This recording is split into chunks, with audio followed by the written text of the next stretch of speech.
Allah hanya mungkin Allah maha mendengar.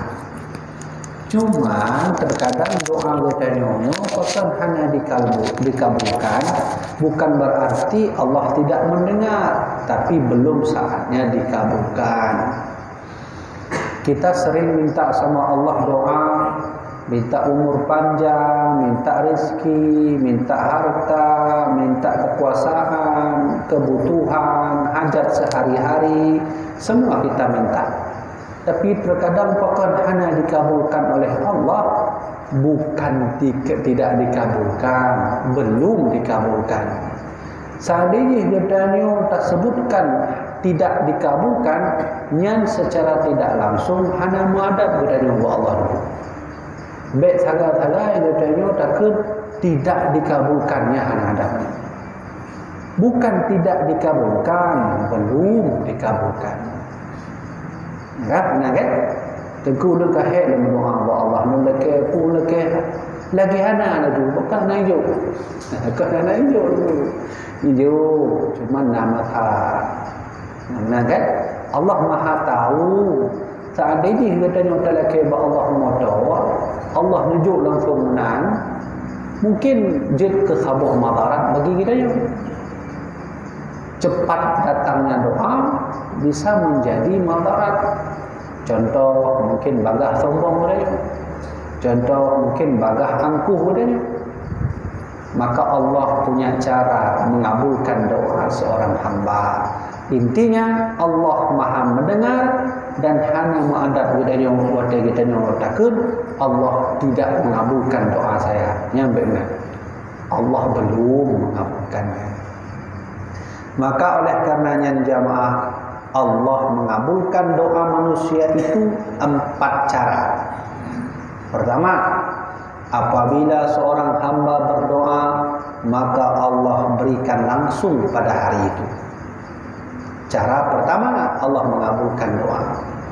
Yang kedua, apabila salah seorang hamba berdoa kepada Allah, Allah tidak mengabulkan doanya. Hai contoh, ya Allah, lentuan perle motor apa? Atau lentuan perle peng ya Allah. Maka Allah tidak memberikan duit itu, tapi dengan cara yang kedua, apa? Menghapus dosanya. Ya, dengan syarat sabar. Adapun cara yang ketiga, Allah mengabulkan doa manusia, tidak dikabulkan doanya, tidak dihapuskan dosanya, tapi diringankan azab kuburnya. Jadi hanya perlu mutu bedanya talake Allah, lelaki ni hai kabulkan Allah, hanya perlu guna cara lain.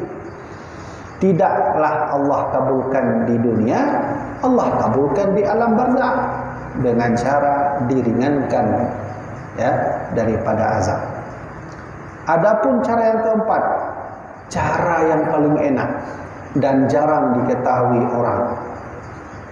Yang punya cara yang keputnya ke cara yang paling mengat dan menyujud mandung doa dan nyoba cara yang keputnya. Apa itu tentu? Bahwa cara yang keempat Allah mengabulkan doa seorang hamba bukan dengan dikabulkannya hari itu, bukan dengan cara Allah menghapus dosanya, bukan juga dengan cara Allah meringankan azabnya, tapi Allah memberikan surga untuknya. Ini yang paling mengenai. Ini menyenangkan. Jadi tinggal waktu kita yang merumpuk dengan Allah, Allah berkata, wahai hambaku, memanglah dulu kau minta banyak doa kepada aku, tapi aku tak kabulkan.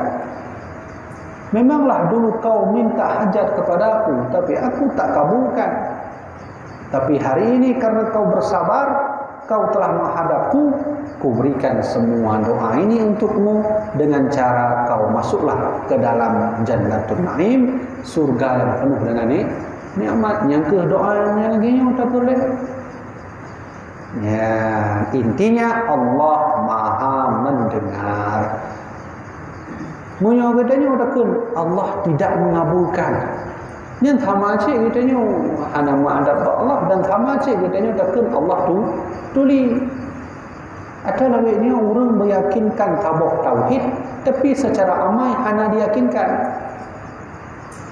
Mandum sepakat katanya ahlu sunnah wal jamaah bahawa Allah itu maha memberi kehendak. Mana maha bertakdir. Mana mandum itu. Tanya orang patih kan? Patih kita tanya kepada hal yang lainnya secara iman. Tapi orang menyapatih kepada lisan saja tanpa berhati meramah sih itu. Kamu percaya enggak Allah itu maha berkehendak? Percaya? Kamu percaya enggak Allah itu punya takdir, kudrah, berkuasa? Percaya? Percaya. Tapi ketika ada dalam hal perbuatan, hanya dapat teknik. Contoh dan disebabkan mandum bak selain Allah. Ilun depu sakit nyo depu. Nian. Dia tanya sakit, ikhtiar kana tapi sabi berikhtiar. Hanjut cik katanya sabi dalam ikhtiar hana bertawakal kepada Allah Subhanahu wa taala. Mengejar dunia, cari rezeki untuk anak istri dengan penuh keyakinan, habis waktu tak tidur malam. Terus mencari. Dia lupa bahawa yang memberi rezeki itu Allah. Seorang suami wajib mencari rezeki tapi tidak wajib mendapat rezeki. Kamu lihat? Lawainya mau balik dinku. Saya harus cari rezeki dan wajib dapat rezeki. Kalau enggak saya enggak pulang.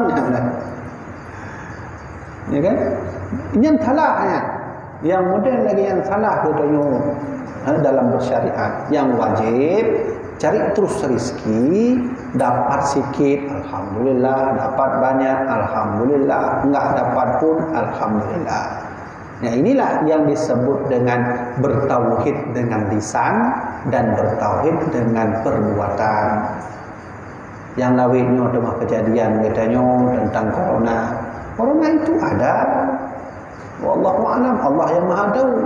Tapi selapis kita harus tahu bahawa yang buat itu juga Allah Subhanahu wa taala.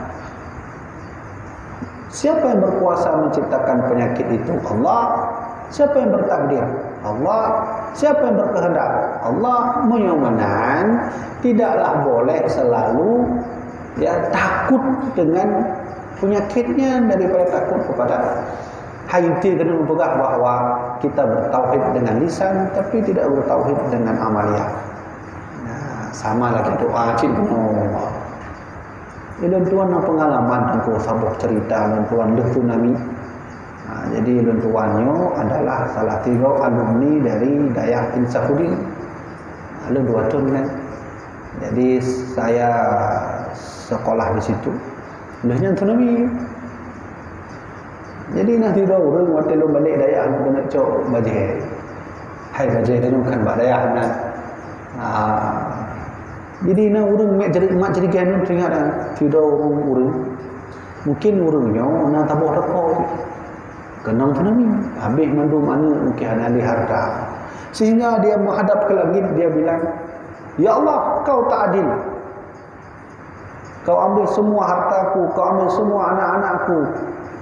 Kau tidak adil." Ini fenomena yang bisa kita lihat di mata kita hari ini. Itu satu di antara 1000 contoh yang ada di depan kita. Artinya bertauhid secara lisan saja tapi tidak bertauhid secara amalnya. Nah, begitu caranya. Termasuk cara mengamalkan tauhid sama Allah. Gimana cara itu? Allah itu maha mendengar. Ya. Gimana cara mengamalkan tauhidnya? Pertama, yakinkan Allah maha mendengar. Sudah yakin? Sudah. Kemudian kembalikan semua yang sifatnya mendengar kepada Allah Subhanahu wa taala. Gimana contoh? Saya tidak bisa mendengar kecuali Allah. Saya tidak bisa melihat orang kecuali Allah. Saya tidak bisa melakukan sesuatu kecuali Allah. Ya, dengan cara. Jadi dengan cara yang lainnya, insya Allah batin kita kuat. Bahkan Nah dalam kibat moto urun kesehatan, ya moto urun kesehatannya gimana? Gimana kan? Diri yang sehat ada pada jiwa sehat. Ya kan? Gimana kena? Inti adalah sehat badan kita nyonya tergantung pada sehat jiwa. Ya kan? Man pucuk dan yang kaya anak pengen mencuri lagi contoh kasus anak Abu Rizal Bakri. Itu orang kaya itu. Bukan orang kaya di Indonesia, mungkin di Asia Tenggara loh. Tapi jiwanya kurang sehat. Terkena kasus narkoba, masuk dalam penjara. Jadi konina bukan pada duit, jiwa kita sehat. Ya kan? Jadi jamaah dirahmatillah Allah, begitulah cara mengamalkan sama Allah. Kadang najib terbahagian saudara gitu dari kaum Khawarij. Ya, di Aceh ini. Kamu kenapa sih harus minta doa sama Syekh Wala? Kan langsung minta sama Allah. Allah Maha mendengar. Nah, temu lagi. Kenapa sih harus minta wasilah kepada Nabi? Wasilah ila hadratin Nabi Mustafa-nya wasilah nanti. Hainalah kebahagiaan katanya. Kebahagiaan urang di Acehnya. Dia meyakini bahwa untuk apa bertawasul pada Nabi? Allah Maha mendengar. Untuk apa bertawasul pada ulama? Allah Maha mendengar. Untuk apa dalam doamu kau sebut nama ulama? Allah Maha mendengar. Untuk apa kau datang ke kuburan Abu Yamdawali, Abu kuburan Syekh Wala? Kan bisa minta sama Allah. Allah Maha mendengar. Nah, talah ya. Ini yang model lagi ni menyangkut akidah. Salah kita juga tak dengar. Habis sekilas. Iya juga ya. Benar ya? Orang menyangkut ilmu langsung bergaduh. Oh ni macam tu pun dia buat kubur Abu Dali dah. Mana nak kira Allah Maha mendengar kan? Nah. Gimana? Kita ni doa gimana? Kadang-kadang rejak ziarah Mbak Abu Syekh Wala, duduk bak kubur Abu Syekh Wala, duduk samping kuburan Abu Syekh Wala, berdoa. Menurut sebahagian saudara kita dari Khawarij, garis miring Wahabi, dia bilang bahwa untuk apa datang ke kuburan? Untuk apa berwasilah pada Nabi? Untuk apa berwasilah pada sahabat Nabi? Kan bisa minta sama Allah. Kan Allah Maha mendengar. Gidanya kan benar kan? Gidanya ahli sunnah wal jamaah kan tajak bak kuburan. Kon tak laki bak urung kuburannya. Titip doa. Gimana cara? Abu Syekh Wala ruh dronian hudib. Maka dronian ngan Allah taurat jarak. Menyumenan sampaikan doa dan jihad Allah. Nah, berkah, kacau berkah mana? Apakah ada dalilnya? Tentu saya berdoa harus pakai wasilah Nabi. Saya berdoa harus pakai wasilah ulama. Saya berdoa harus pakai wasilah sahabat Nabi. Wah, tidak ada dalil. Contoh, Nabi Adam alaihissalam sesama Nabi le jule. Sesama nabinya, bukan sesama manusia biasa. Nabi Adam alaihissalam dalam kitab Al-Mustadrak karya Al-Hafidh Imam Al-Hakim, bahwa hadisnya sahih, Nabi Adam berdoa, Allahumma inna natawassalu ilaika bihaqqi Muhammadin lamma ghafartali. Ya Rabbi, as'aluka bihaqqi Muhammadin lamma ghafartali. Ini doa Nabi Adam ku, ini menyujud nak amaikan dia semaya. Kiban puarti dengkunya. Ya Allah, wahai Tuhanku, aku meminta kepadamu dengan hak Nabi Muhammad. Yang sesama Nabi. Padahal kan Allah, Nabi Adam dan Allah kan hana jarak kan? Hana jarak kan? Hai pekahan juga. Hai matuna Wahabi terbuka juga Nabi Adam. Nabi Adam pun Nabi Muhammad pakai kan juga Allah tahu. Nabi dan tahu adab berdoa. Allah bertanya kepada Nabi Adam, "Kaifa arafta Muhammadan wa lam akhluqhu?" Bagaimana kau tahu nama Muhammad, wahai Adam? Aku belum menciptakannya. Ya kan? Yang kena lempugah ayah-ayah dan tuan hormati. Kenapa Nabi Adam yang jaraknya dekat dengan Allah sudah tak ada dinding sedikit pun harus meminta doa dengan nama Muhammad? Tak boleh yang keanehan bagi kita ni. Munyo Nabi Musa kan lagi doa kan? Wajar, Nabi Musa belum pernah bertemu dengan Allah. Cuma dua Nabi yang entah merumpak dengan Allah langsung. Nabi Adam dan Nabi Muhammad. Kami Nabi lain hanya. Tabah keanehan. Yang pertama, kenapa Nabi Adam yang sudah begitu dekat, yang tahu Allah Maha mendengar, harus minta nama Muhammad? Ya kan? Yang kedua, keanehannya, dari mana Nabi Adam tahu nama Muhammad? Nyo aneh tak niku.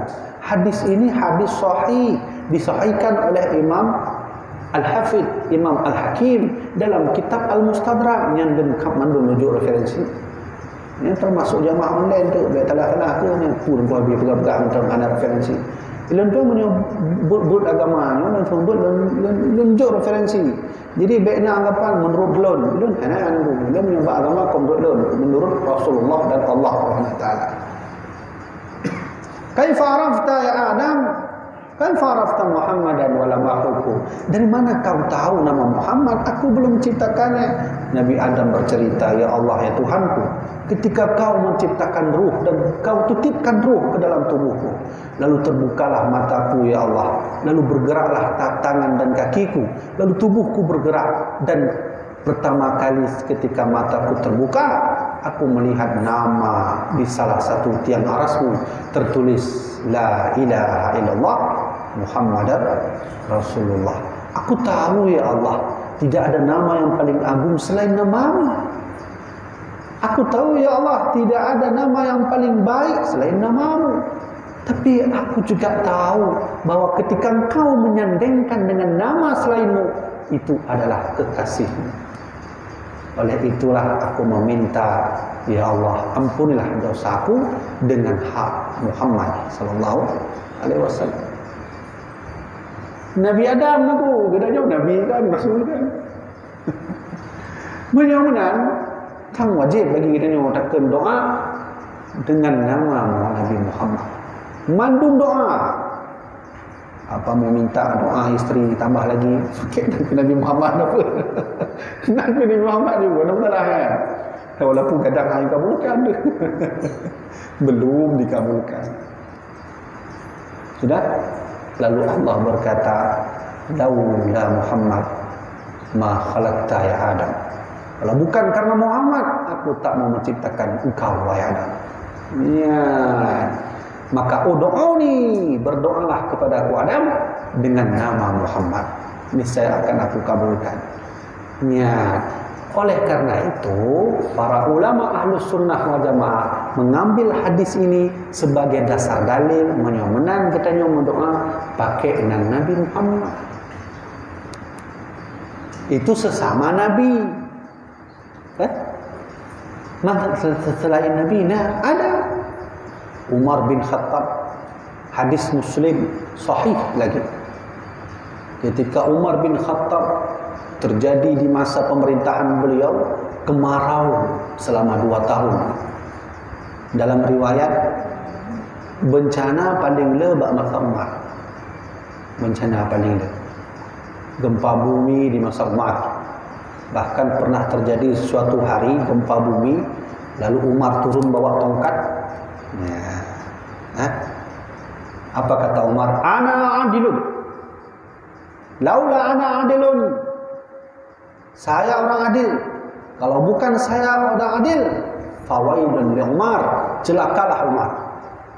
Uskuni, diam kau wahai gunung, diam. Mudah negara ini gunung, diam. Bumi pun bersaksi Umar orang adil. Mudah-mudahan ada kemudian. Biu kan gerak-gerak aja, makin parah dong. Yang benar 5 skala Richter, minta maklum tiklung dah. Ya kan?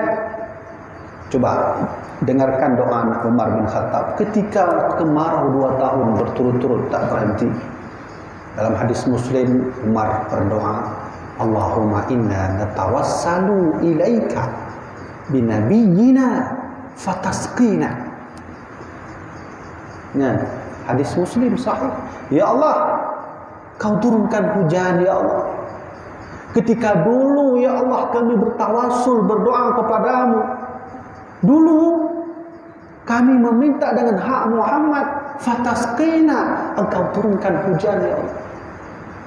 Tapi hari ini tak ada lagi Nabi Muhammad. Nabi Muhammad sudah wafat ya Allah.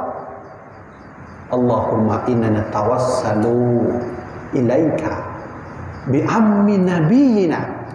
Ya Allah, memang dulu aku pernah minta turunkan hujan dengan berkah Muhammad, tapi hari ini tak ada lagi Muhammad, yang ada pamannya ya Allah. Maka dengan berkah pamannya ini ya Allah, fasqina, turunlah hujan. Lalu para sahabat bersaksi ketika itu, hujan pun mulai turun. Yang menjadi keanehan bagi kita, Umar itu sangat percaya Allah Maha mendengar. Umar itu ahli surga, dijamin. Umar itu dengan Allah, hana jarak lainku, memang tahu dengan Allah. Tapi kenapa tak langsung minta kepada Allah, harus minta nama Nabi Muhammad, dan hana Nabi Muhammad wasilah ke pamannya. Inilah para alim ulama menjadikan dasar dalil ini sebagai doa wasilah. Menyumunankan katanya tabi-tabi dah baca wasilah ila hadratin Nabi Mustafa sallallahu Muhammad Rasulullah, itu wasilah. Al-Fatihah, mana le Fatihah dah baca lo, wa ila furu'ihi wa usulihi. Ya, le masyayikhil kiram, Syekh Tom contoh, Syekh Abdul Rauf As-Sinkin. Artinya, okey, itu kan sesama sahabat tengku. Yang lain sahabat ada? Selain sahabat? Selain sahabat, selain Nabi, selain tabi'in, orang ulama ada? Ada. Imam Syafi'i pernah di suatu hari mengalami masalah untuk menentukan hukum ijtihad.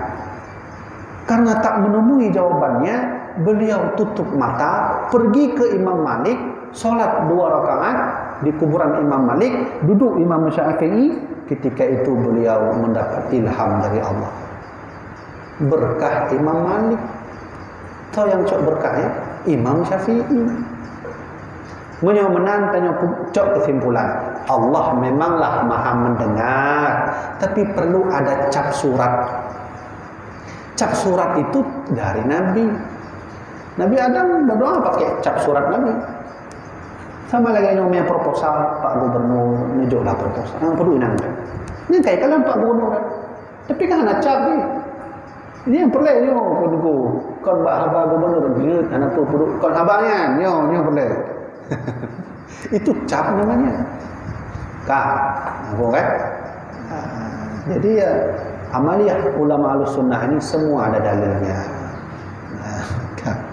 Nah, tengok untuk pun doa anak pakai dalam wasilah hana punya habis mandum kalau tunjuk dalil-dalil hadis sahih hilang, kecuali disebutkan hadis dhaif palsunya nak pun dengar apa lu menyamakan hadisnya baru ada lanjut.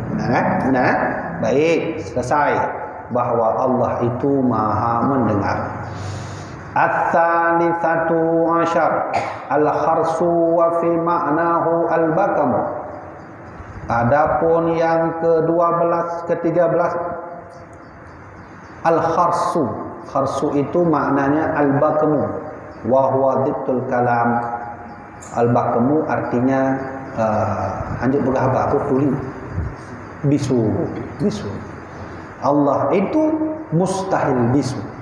Lawan dari bisu adalah al-kalam. Allah maha berkalam-kalam. Menyebut bahasa dengan orang awam, Allah itu berkata-kata. Nyopih nama masalahnya. Kenapa buah masalahnya? Yang alhamdulillah pada beberapa pertemuan kita ngaji di Masjid Baitur Rahim sudah kita selesaikan masalah tentang kalam Allah. Bukan kalam Allah yang bermasalah, cara pandang orang berfikir tentang kalam Allah. Apa salah satunya?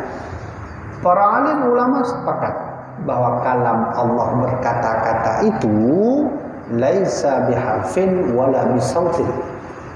Allah kalau berbicara tidak ada huruf, tidak ada suara. Kenapa? Kalau Allah berbicara pakai suara, suara makhluk. Allah mustahil membutuhkan makhluk. Kalau Allah berbicara pakai huruf, maka sungguh huruf itu makhluk dan secara otomatis Allah butuh makhluk. Bagaimana? Imam Sanusi, imam pengarang kitab Jawharatul Tauhid, pengarang kitab Mufti Mesir, Muhammad Al-Murid, tidak dengan huruf dan suara. Pertanyaannya adalah, Al-Quran yang kau itu katanya Al-Quran itu firman Allah tentu. Ya, firman Allah. Mampulah orang pegah bahwa firman Allah hanya huruf sedangkan Quran huruf. Mampulah pegah bahwa Al-Quran hanya suara sedangkan Quran suara. Berarti Allah Quran itu makhluk atau firman? Ya, kemudian ini menjadi polemik yang pernah terjadi pada masa Imam Hambali. Sehingga Imam Hambali dihukum mati waktu itu, masuk penjara. Ini juga yang pernah terjadi pada masa Imam Syafi'i, sampai Imam Syafi'i juga masuk penjara karena mempertahankan bahwa Al-Quran itu firman, bukan makhluk. Okey, dan punya kamu kepining. Punya teori dasarnya Allah itu berkalam, berkata-kata, tidak ada huruf, tidak ada suara, titik. Yang dasar hukumnya begitu. Tapi Al-Quran kan berhuruf. Al-Quran kan bersuara. Ketika kita lantunkan, bersuara. Berarti firman Allah bersuara dong. Atau bahasa lainnya, Al-Quran itu makhluk. Kalau Al-Quran makhluk, maka firman Allah makhluk. Bila firman Allah makhluk, maka kalam Allah makhluk. Bila kalam Allah makhluk, maka Allah itu makhluknya. Kabeh. Nah, gimana? Kalian belum curah kiban proses turunnya Quran? Nan belum tinggal ni pun belum curah yang betul. Leh no kajian. Ha? Ini ya. Oh ya kan. Kan nan curah ni proses turunnya Quran. Belum. Nah, jelaskan. Tauhidnya menyatakan berkali aku ana lagi banyak jak terulang raport tu 6, matematika 6, biologi 2. Anak punya anak dosa apa? Tanya orang cik bangga dong. Anak pun yang penting tauhid boleh. Nyaw kan? Ya, mari kita bahas turunnya Quran dulu. Quran itu dasarnya adalah dari Allah. Nah, karena kita sepakat semua dari Allah. Allah melantunkan kalamnya itu kepada qalam namanya. Nah, qalam. Tidak ada satupun yang bisa melihat qalam ini kecuali Nabi Muhammad SAW ketika beliau menuju ke Sidratul Muntaha ditemani oleh Jibril. Lalu Nabi Muhammad sedang naik ke Sidratul Muntaha, terdengar suara goresan yang keras. Nabi berkata, Jibril, itu apa? Kenapa terdengar suara keras-keras? Kata Jibril, itu qalam Muhammad sedang menulis takdir-takdir manusia. Ya, cuma Nabi yang tahu. Maka tugas dan fungsi qalam ini menulis, umumnya begitu. Lu pakai bahasa umum macam banyak. Ambek dah perinci je kan hantam dah kalam. Ya, qalam. Allah lantunkan firman-Nya ke qalam. Maka dari qalam ini tertulislah nanti ya ke lauh mahfuz. Nah, lauh mahfuz. Ya, nah. Nah, lauh mahfuz. Apa itu lauh mahfuz? Bahasa umum bahasanya papan lah bahasa katanya. Atau tempat, panjangkan, tempat tercatatnya segala makhluk, tempat catatan lah mana? Ya, mana? Sudah. Kemudian lauh mahfuz untuk menjelaskan satu persatu. Dari lauh mahfuz maka Allah perintahkan kepada Jibril untuk mengambil Quran. Jibril. Sudah? Maka Jibril turun ke hati Rasulullah, turun ke satu langit namanya Baitul Izzah. Baitul Izzah. Ini namanya Baitul Izzah. Di mana Baitul Izzah? Di antara langit dan bumi. Transit. Setelah itu dari Baitul Izzah maka langsung ke kalbunya Rasulullah. Ini apa yang tulis kalbu? Karena Nabi hanya membaca. Nabi itu ummi, tak bisa menulis, tak bisa membaca. Kalbunya Nabi, kalbun Nabi. Sudah dari kalbun Nabi ini maka turunlah ke umatnya sampai hari kiamat. Sudah. Yang perlu dijawab, dirincikan di sini adalah kapan munculnya huruf? Munculnya huruf itu kapan? Nih huruf ini. Huruf ini makhluk. Tak mungkin Allah ke sini. Huruf itu muncul pada generasi terakhir umat. Jadi tak mungkin bahwa Allah itu berbicara dengan huruf, padahal jaraknya sudah jauh. Umat. Ya. Disinilah umat ketika mendengar Nabi baca Quran, Nabi membaca, melafadzkan Quran, melantunkan Quran. Nabi hanya jauh buku dan baca Quran. Nabi tidak begitu memberikan Quran pada sahabat. Kena oleh sahabat duk mandur, nundung nodot. Maka Nabi lantunkan Quran. Belum berhuruf lagi. Kapan munculnya huruf? Tepat pada masa Nabi juga, tapi jadi buku, jadi mushaf pada masa Umar bin Khattab yang disetujui oleh Abu Bakar As-Siddiq. Berarti hanya mungkin Allah itu berfirman dalam Quran, sedangkan Quran itu berhuruf. Berarti Allah itu memiliki huruf, maka Allah itu makhluk. Jauh tangguh. Jadi mustahil Allah berkalam-kalam dengan huruf. Kalau begitu, poinnya adalah Quran itu firman, bukan makhluk. Nya, na Quran. Lu bayang jarak tu. Nyo pernah lun tuan sampaikan nyo akidah katanya berkenaan tentang kalam, ya memang katanya punya tabut badaya. Kalam itu artinya apa? Berkata-kata. Dalilnya apa? Kalau Allahu Musa taklima titik kabeh. Kan benar cara kita nyebut lawai kan? Tapi panjang tentang masalah hukum. Ini masalah yang timbulkan. Coba, yang mana disebut makhluk pada Al-Quran ini? Ini makhluk tahun berapa ini diciptakan ini nyolapnya? Ini makhluk ini. Kertasnya makhluk. Kemudian huruf juga makhluk. Semuanya makhluk. Sekilas memang ini semua makhluk. Terus yang disebut Quran firman itu yang mana itu, Bu? Yang mana? Kamu lihat? Ini nafsu ya? Ulang itu. Ini makhluk. Ya, ini makhluk. Kertas makhluk, tulisan makhluk, harakat makhluk, titik makhluk, dhammah makhluk, huruf makhluk, mandum makhluknya. Halaman makhluk, kaligrafinya makhluk, mandum makhluk. Mamanya mandum makhluk pakcik yang ikut Quran. Ya. Yang mana yang disebut Quran? Ini tanya. Sudah. Untuk lu jawab yang berakhir jawaban tuan-tuan. Huruf ini muncul pada masa terakhir. Maka mustahil Allah itu berkalam dengan huruf. Tidak mungkin.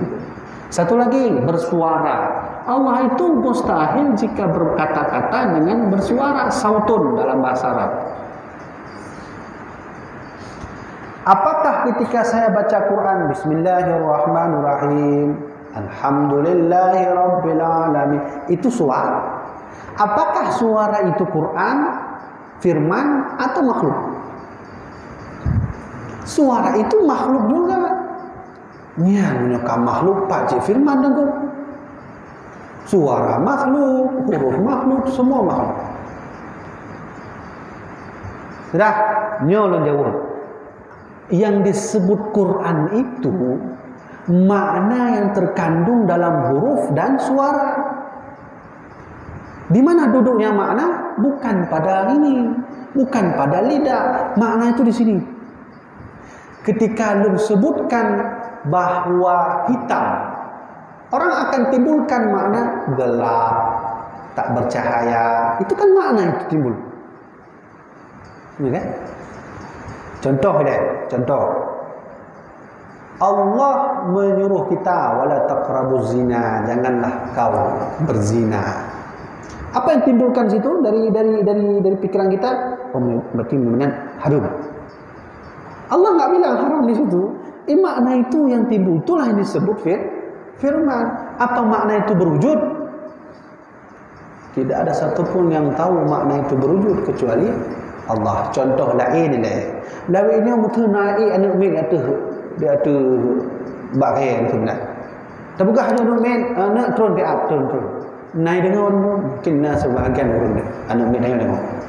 Tapi munyo lagi yang lagi mah lagi yang. Ini kita sedang menasihati makna lagi yang tu ha. Naik turun anak min ayo. Itu. Kemudian itu makna dia itu tak berwujud, tapi dengan begini saja anak kita turun dari bagai. Ini yang disebut firman tadi. Dia tak berwujud itu. Ya, benar. Jadi Quran itu bukan di sininya, bukan pada suara, bukan pada hurufnya, tapi pada maknanya. Lebih daripada yang dengkuk dan kamu fakat Quran itu makna. Itu bilang tu masalah lain. Menyo makna kenapa harus uduk pakai Quran? Ya, gaduhlah masalah lain. Kalau tengku bilang makna, kenapa harus pegang Quran? Sedang Quran makhluk. Ya. Makna itu secara hakikatnya tumbuh dari huruf dan suara. Walau demikian, tanpa huruf dan suara, makna juga bisa timbul. Karena Quran ini perlu dibaca oleh manusia, bukan malaikat, maka perlu huruf, perlu suara. Kalau begitu, makna ada terkandung dalam huruf dan suara. Kalau begitu, la yamassuhu illa mutahharun. Jangan kau sentuh Quran kecuali dengan suci. Di antara dua inilah ada makna yang terkandung di sini. Ini enggak nampak makna ini. Ya, itu deh. Inilah yang disebut firman Allah nanti. Ini hanya Allah yang tahu bagaimana wujud makna. Sama lagi akai je, don akai. Nah ada pun pak hidup laulai, acini pelah ulai nah. Yang sama je. Nyan kan coba lihat proses turunnya Quran. Itu bertahap. Maka hari ini saudara kita juga dari kalangan Khawarij garis miring Wahabi, dia bilang bahwa Quran itu juga makhluk. Itu pendapat Imam Ibnu Taimiyah. Kalau kita sebut Quran makhluk, sungguh maknanya juga masuk dalam kategori makhluk. Kalau begitu, Allah berkata-kata perlu yang namanya huruf dan suara, atau dalam baris besarnya makhluk. Kalau Allah perlu makhluk, maka Allah juga makhluk. Yang kami kasesat dari Ya, ini yang dipertahankan oleh Imam Hambali sehingga sulit oleh raja saat itu untuk menundukkan Imam Hambali, di penjara Imam Hambali. Nah, jadi alhamdulillah kita di Aceh Ahlussunnah wal Jamaah, bukan Khawarij, bukan Syiah. Punya tempat Syiah, punya Khawarij, Wahabi, Hanafi. Ini dia kolam Lauh Mahfuz. Nah, sekarang pertanyaan terakhir adalah, apakah kolam menulis dengan huruf di Lauh Mahfuz? Wallahu a'lam. Belum Tuhan itu. Ya, apakah ketika catatan Lauh Mahfuz tertulis dengan huruf oleh kolam lalu diambil oleh Jibril? Wallahu a'lam. Lalu Jibril turun ke Baitul Izzah, turun ke Nabi Muhammad, tidak diajarkan huruf, ya kan? Diajarkan kepada Nabi Muhammad dengan makna Quran. Nah, itu benar gambaran umumnya begitu. Ya, maka baklunna buku fatwa Abu Yamdawali, ketika Nafido murid Abu Yamdawali tanya, yang Abu Ya, yang handit kamu sentuhnya ke Quran yang laginya atau kibari? Maka Abu Yamdawali menjawab, Quran itu ada 3. Quran yang ada di sini, Quran yang ada di sini hati Nabi, Quran yang ada berhuruf. Ketiga-tiganya tidak boleh disentuh, melainkan harus berwudu atau bersuci. Kalau Quran ada di sini, maka sungguh malaikat harus bersuci. Gimana cara suci malaikat? Nah, malaikatnya mana? Nah, kalau Quran berada pada hati Nabi atau hati kita, maka sungguh ketika membaca juga harus bersuci, berwudu. Kalau Quran ada pada umat ini dengan berhuruf dan bersuara, maka juga harus mengganti Quran dengan berwudu. Hanya fatwa wianya dalam kitab Al-Fatwa. Ya, nama kitabnya ya, maka ini cerita ini semua ini meluruskan kalam Allah yang selama ini banyak orang salah bertauhid dengan kalam Allah. Yang mandum penjelasannya. Seolah-olah kalam Allah itu berhuruf, bersuara. Tidak, enggak ada. Kalam Allah tidak berhuruf, tidak bersuara. Ya. Jadi ada yang disebut dengan Quran, ya. Ada disebut dengan hadis qudsi. Nanti dengar hadis qudsi. Hadis qudsi itu maknahu minallah wa lafduhu min Rasulillah. Benar yang kalau pegang dalam kitab Mustalah al-Hadis. Ketika Nabi berbicara, itu maknanya dari Allah turunnya, kan? Sekalian maknanya bukan huruf, maknanya turun ke Nabi Muhammad, lafadznya pakai lafaz Nabi. Kiban contoh hadis kursi, man dzakarani fi nafsi, barang siapa yang mengingat aku dengan dirinya, dia mengingat aku. Ketika ada duit dia ingat aku, ketika miskin dia ingat aku, ketika sakit dia ingat aku, ketika sehat dia ingat aku. Fadatuhu fi nafsi, dzakartuhu fi nafsi, maka aku ingat dirinya dengan diriku. Itu hadis qudsi. Ketika Nabi menyebut man dzakarani, itu bukan lafaz Allah, maknanya diturunkan, Nabi yang olah.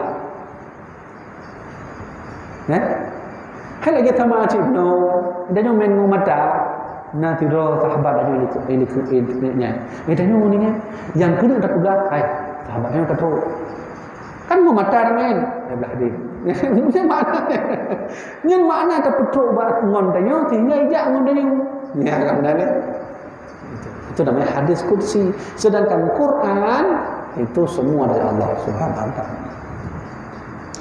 Jadi jamaah dirahmati Allah, maka inilah kalam Allah Subhanahu wa taala. Ini yang kamu duduk kan? Faham tu belum? Jadi lu rasa aku benar ni sementara karena tanya mungkin ada jawab mengenai 10 minit benar dalam hal tauhid. Jadi InsyaAllah besok kita masuk ke 14 ya, berkenaan tentang Allah itu adalah mustahil ajizan, artinya Allah itu mustahil lemah, dan seterusnya. Jadi yang dirahmati Allah teman-teman, untuk nanya pertanyaan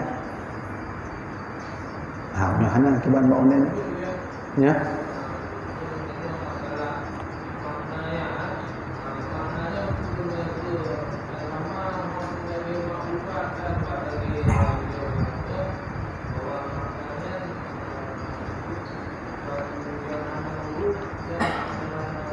Ana suara.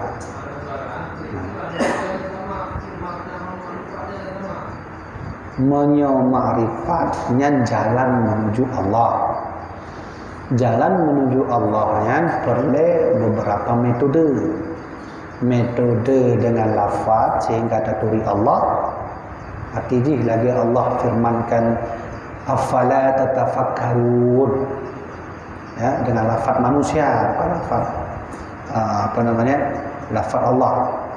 Ma'rifat itu jalan menuju kepadanya. Kalau makna ada hubungan dengan ma'rifat. Setiap ma'rifat perlu ada makna, setiap makna tidak perlu ada ma'rifat. Maknanya umum. Ya, ini umum ya.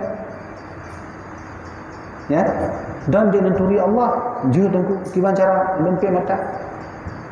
Maka deh ju makna-makna langit, maknanya kan? Deh. Maka setiap makrifat perlu makna. Makrifat itu jalan menuju Allah. Kalau makna apa definisinya? Makna itu sesuatu yang kita pahami tanpa ada suara dan huruf. Mufhum majuna. Lagi tekalan bak pisang, kabru bak pisang. Bak pisang itu mengeluarkan makna, menampu makna ni katiramoni. Benar ni? Hai pun contoh lain. Dua katanya. Tak kalau mana goreng ni atas meja. Tak kalau mana goreng ni tebit makna. Baju. Ni duduk baju. Ni kan dia cuba dapur tu baju. Hanya pegah habanya manuk yang baju ni anak dia baju lebih orang mana. Tapi baju. Jadi makrifat itu jalannya, makna itu yang memberi jalan itu agar bisa jalan. Dan maknanya dekat dua tak aku makna. Maknanya luah taknya arti ini. Makna dua. Jadi setiap makrifat perlu ada makna, setiap makna tidak perlu ada makrifat. Ya kan? Kak. Nah, yang lain kebangku nasib. Nah, cuma lu ada makna bahas ni karena kali pelajaran yang lalu ni tepat panjang. Ya, dah. Nan takluk kepada qudrah iradah. Kalau Allah berkalam tanpa qudrah, takluk qudrah, maka Allah lemah. Jangan salah lah. Kita tanya panjang dia tak pegang apa, maka dia aci demam. Mana dia pegang? Allah tidak demikian. Berkalam Allah itu harus ada kuasa qudrah. Hanya pada bahasa ini. Dan kali kan, yang singkat-singkat untuk yang dijelaskan oleh Imam oleh Syekh Muhammad Fadhali, jelaskan singkat saja. Yang rinci-rinci sudah lewat. Gimana kita nilainya? Gimana Pak online? Jemaah online-nya gimana? Dari Tutu Fahrul Razi. Assalamualaikum. Akibat hukum urang yang hana ditulis ketika Imam Flow dan kiban jarak tak tulis ketika Imam Flow, ku harus hafal atau kiban? Yang pertanyaan pertama, kiban hukum urang yang hana ditulis ketika Imam Flow. Yang kedua, kiban jarak tak tulis ketika Imam Flow, ku hafal atau kiban? Yang pertama, orang yang tidak mengerti sifat 50, bagaimana hukumnya? Orang kalau tidak mengerti sifat 50, maka akidahnya goyang. Kalau akidah goyang, imannya pun goyang. Kalau iman goyang, ibadahnya pun mulai goyang. Kalau ibadah mulai goyang, hidupnya pun goyang. Kalau hidup sudah goyang, maka ibarat jasadnya hidup, nyawanya mati. Maka perlulah kita mengenal Allah, perlulah kita meyakini tentang segala hal tentang Allah dengan cara belajar sifat 50. Kita faham wujud Allah. Apa itu wujud? Ada. Kamu paham enggak? Ada. Begini penjelasannya. Kita percaya qudrah, iradah, ilmu Allah dengan yakin, sehingga menyokali kita yakin bahwa Allah wata ibadah. Kamu enggak ada mulai Allah nyan hadir. Hadir hati kita pada Allah. Jadi perlulah belajar sifat 50. Yang kedua, bagaimana hukumnya orang yang gimana? Yang dua mana? Yang kedua gimana? Orang yang anak dan kibanjara taturi indikut 50. Aku harus hafal atau ketiban. Cara mengetahui sifat 50 itu, tahu dulu apa itu 50. Wujud, qidam, maqam, khalafatul hawadisi, lawatnya apa? Andam, hudus, mumasalatul hawadisi. Sudah hafal semua Tengku? Sudah. Kalau gitu saya minta artinya. Wujud artinya apa? Ada. Qidam artinya apa? Terdahulu. Baqa artinya apa? Kekal. Sudah. Kalau begitu pahamilah setiap ayat, setiap sifat tadi. Bagaimana pahaminya? Ya belajar tahu. Sudah semua? Sudah. Selesai. Kawin. Hanya punya penyataan. Kitanya orang awam yang wajib kita nyuturi tentang sifat Allah yang 50. 50 ni kan sifat Allah. Mandum 20 wajib bagi Allah, mustahil 20 bagi Allah. Apa belum? Put yang wajib bagi Rasul, para nabi, dan put yang mustahil bagi Rasul. Jaiz tabah ba Allah, jaiz tabah ba Rasul dan para nabi. Mandum 50. Apakah perlu kita belajar sifat tentang nabi, Rasul? Perlu. Beda anggapan dia tinggal di tibit urinan kan mengaku roh nabi. Orang mengaku nabi di Indonesia itu orang enggak paham tentang sifat para nabi dan Rasul, tinggal mengaku roh dalam nabi. Tapi 26, tapi 26 pada kali dah kan dia 27, 28 hitung dulu tahun nabi awal. Lalu 26 mufakat juga lain 27. Tinggal terus boleh nabi ke 120 pada. Di mana aja? Ya, jadi perlu belajar itu. Kan buat jadi sifat 50 ini saya sampaikan sekali lagi, Nabi sudah menyetujuinya, Nabi Muhammad sudah merestuinya. Pelajaran wujud qidam maqamnya Tengku yang direstui oleh Nabi dalam lempo Syekh Ahmad Al-Marzuki. Kata Nabi Muhammad, man hafidha hadhihi mandumah, siapa yang mau menghafal sifat 20 ini, mandumahnya bait tauhid, nalal maksud wa dakhalal jannah, maka dia akan tercapailah maksud dan masuk surga. Jadi hana puragu sifatnya, insyaallah nya akan direstui oleh Nabi Muhammad dalam lempo Syekh Ahmad Al-Marzuki. Langsung Nabi buka sayyidnya keturunan Nabi kan, Syekh Ahmad Al-Marzuki keturunan Nabi. Dan alhamdulillah bedanya orang Aceh belum baca dalam naskah Aceh Muta Alamnya, konon Muta Alam, bahwa nek tu mulanya raja-raja ni cik buat. Jadi bermanhaj ahli sunnah. Jadi ajalah untuk benar. Nyo lonjok tabuh tu untuk online. Adik saya gurunya pagi-pagi. Ni anak lain. Tabuh tu nak.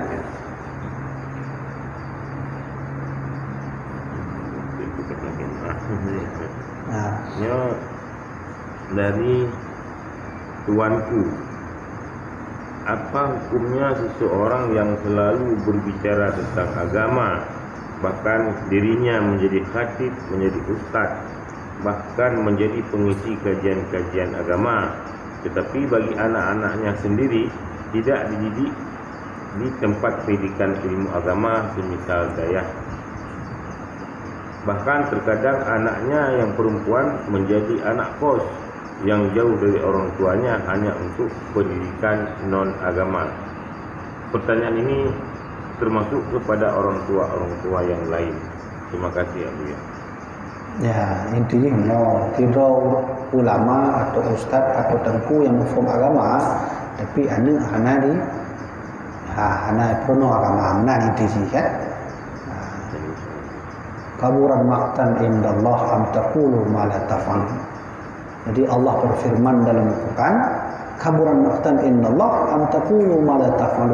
Allah itu paling tidak suka orang yang banyak berbicara tapi perbuatannya sedikit dari perbicaranya itu. Menyoba bahasa dia orang yang dakwah agama tapi jarang dia mengamalkan apa yang dia bicarakan itu. Ini langsung dari Allah Subhanahu wa taala.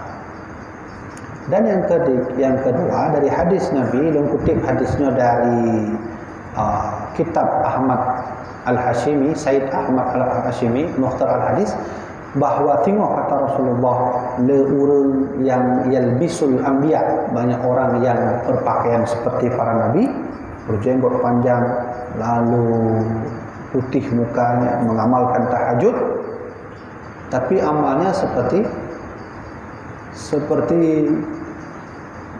Firaun batal ya.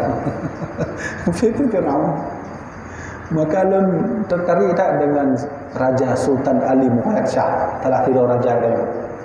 Apa kata beliau ketika menulis Qanun Muqtalam, bahwa orang yang paling jelek itu adalah mereka yang berpakaian seperti para nabi, perbuatan seperti Firaun.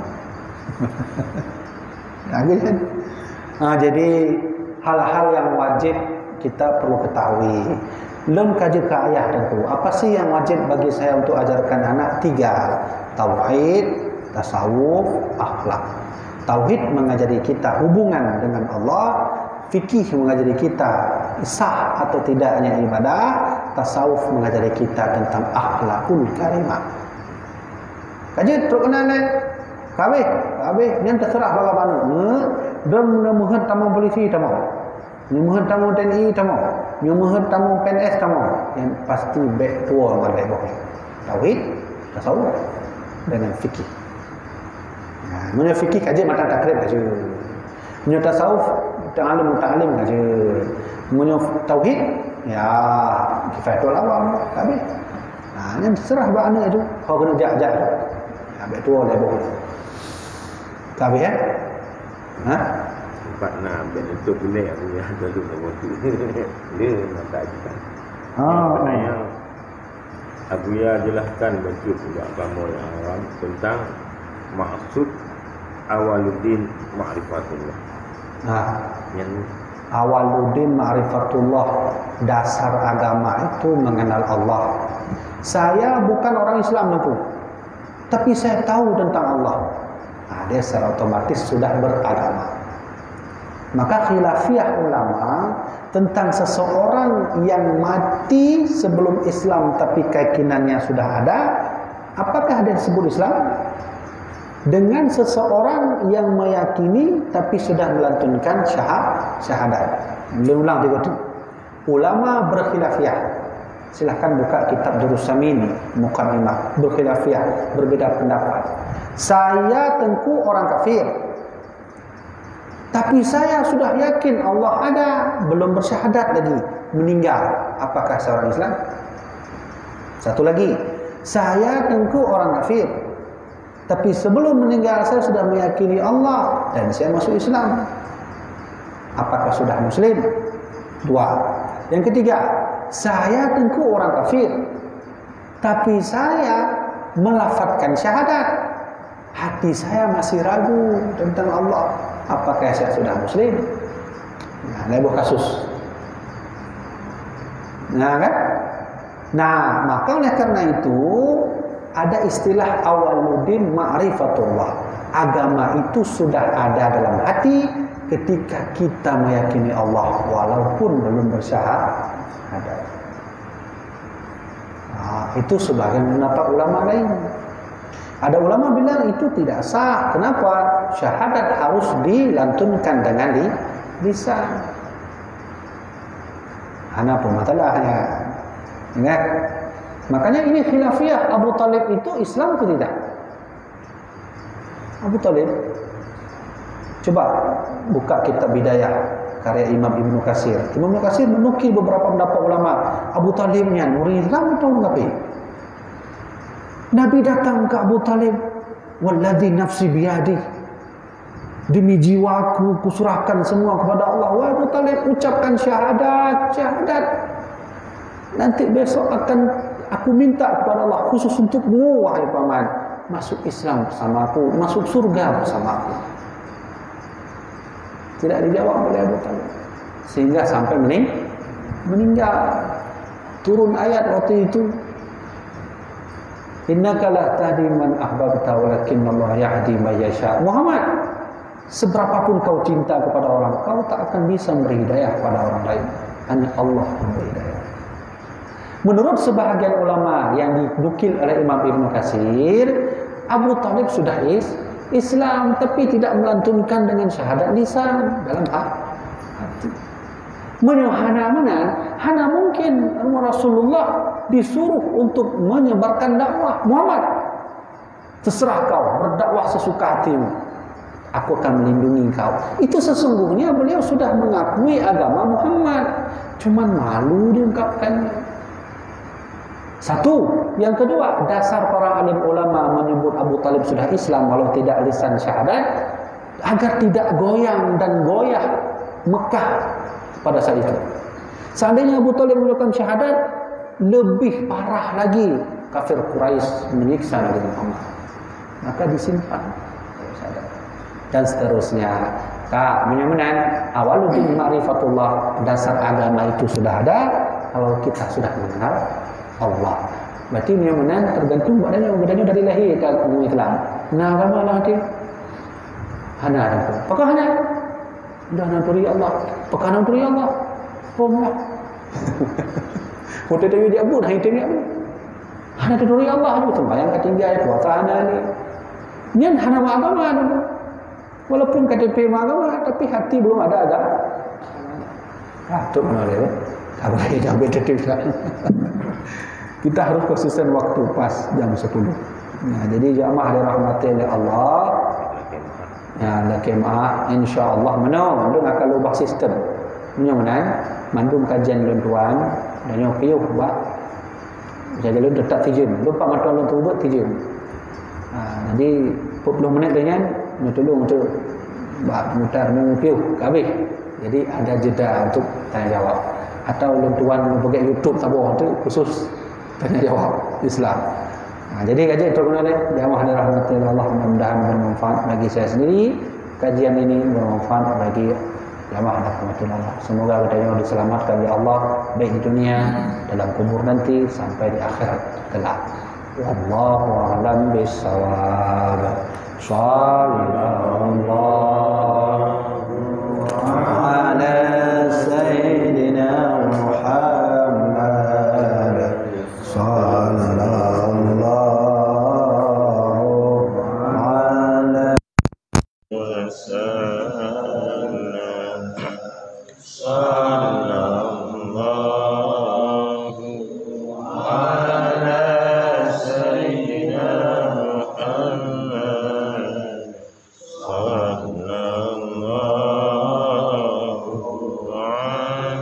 alaihi wasallam. Sallallahu ala sayyidina Muhammad. Ya Rabbi salli